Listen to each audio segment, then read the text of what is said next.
Sandy Allspaw once taught me that a good speech always included an introduction, a body, and a conclusion. My introduction is that I'm a dock worker at UPS Freight, and I was severely injured at the work, and I was not taken care of, or nor was I sent in. But when I did go in, they said that I had acute chemical pneumonitis, most likely in relationship to a chemical that I was told to clean up in the back of a truck. My boss didn't want to identify it and didn't bother to, and the next day my throat burned a lot, and I was spitting up stuff that looked kind of black and silvery. I went to the doctor that night, but I didn't do anything immediately for myself until my best friend Brandon got his leg caught between two forklifts.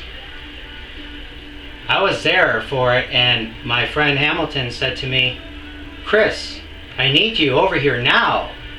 And I was doing something, and I have a hard time with numbers because I have dyslexia, so I didn't want to put it down, but I did because it was Hamilton. And I ran over there and I looked and I saw a person laying on the ground. It was horrible.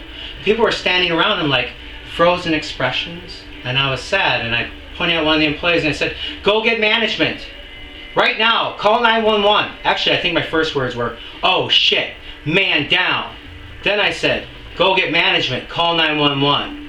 And then one of the older employees says, "Oh, don't worry about that. He'll be okay. We'll just get him up." I said, "The fuck we will.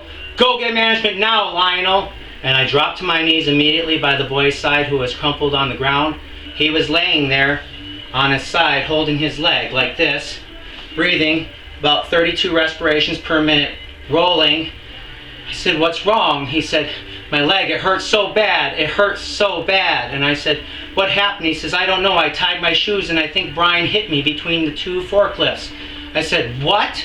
He says, "It hurts." I said, "Is your back hurt?" He said, "No." I says, "Okay, I gotta get you rolled over onto your back to assess your foot." So I put him on his back and I kept him stable and I looked at his legs, and when he put his legs out, the left leg went like this by itself, but only at the ankle, and it was already swollen twice the size as the other side. And I looked down and I said, "Can you point him inwards?" He went to point him inwards and the ankle fell like this again. And I said, "Do not let them pick you up. I know how much they bully us around here. Don't let them get you off the ground. You need an x-ray."